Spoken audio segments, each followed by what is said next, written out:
सब्र का फल मीठा होता है। दोस्तों, आज लेके आई हूँ आपके लिए धैर्य की कहानी यानी स्टोरी ऑफ पेशेंस। धैर्य के महत्व का वर्णन करते हुए ये कहानी आपको बताएगी कि सफलता की राह में जो सबसे बड़ी रुकावट होती है वह है धैर्य को खो देना होता है। जीवन में सफलता प्राप्त करना चाहते हैं तो अंतिम समय तक धैर्य यानी पेशेंस को बनाए रखिए।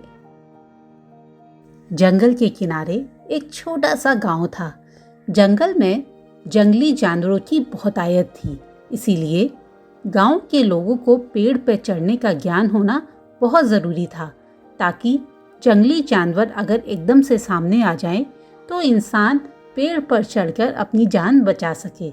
जो लोग जंगल में लकड़ियां काटने जाते थे, उनके जंगली जानवरों से 2-4 होने की संभावना बहुत होती थी, इसीलिए वह लोग पेड़ में चढ़ना ज़रूर सीखते थे ताकि ज़रूरत पड़ने पर अपनी जान बचा सके।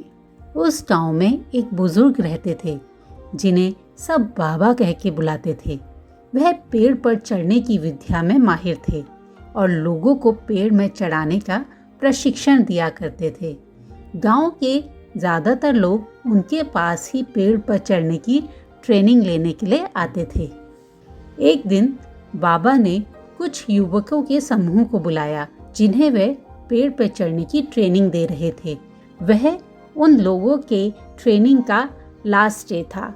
बाबा उन्हें एक पेड़ के पास लेकर गए। वह एक ऊंचा और बहुत चिकना पेड़ था जिस पर चढ़ना बेहद कठिन था। बाबा ने युवकों से बोला, आज तुम्हारे ट्रेनिंग का लास्ट डे है।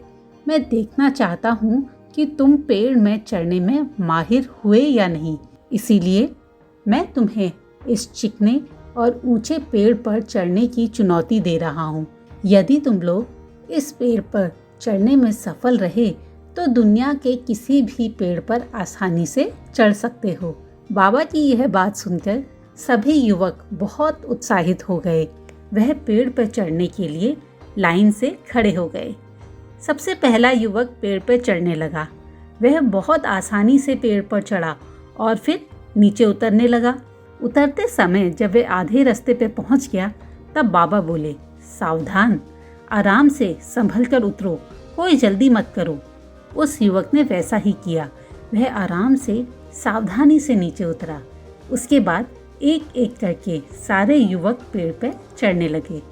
जब वे पेड़ पर चढ़ते तब बाबा उन्हें कुछ नहीं कहते, लेकिन जब वह उतर रहे होते और आधे रास्ते पे पहुंच जाते, उसके बाद बाबा उन्हें कहते, सुनो, आराम से, थोड़ा संभल कर और पूरी सावधानी से उतरो, किसी प्रकार की कोई जल्दीबाजी मत करो।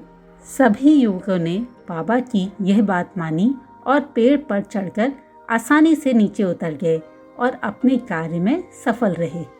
सब बड़े खुश थे, लेकिन उन सबको एक बात खटक रही थी और वह यह थी कि बाबा उन्हें पेड़ पर चढ़ते समय तो कुछ नहीं कह रहे थे, लेकिन पेड़ से उतरते समय सावधान रहने को कह रहे थे।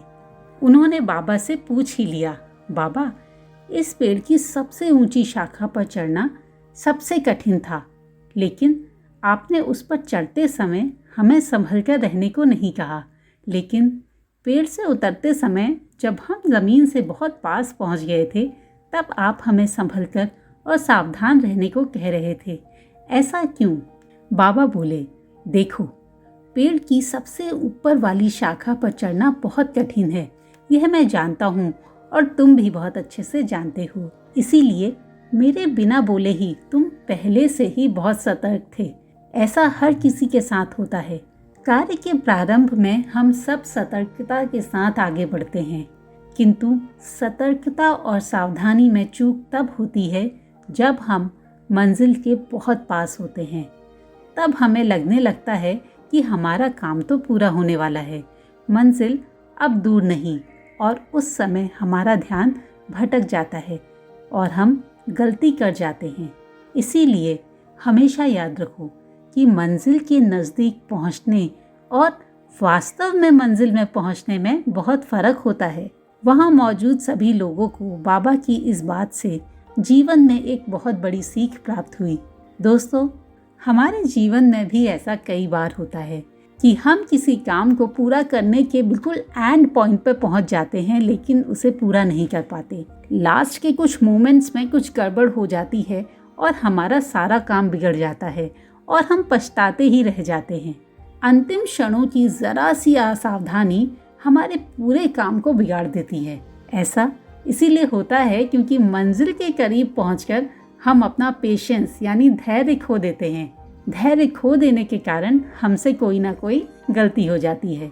इसीलिए जब तक मंजिल पे ना पहुँचें, धैर्य बना के रखें।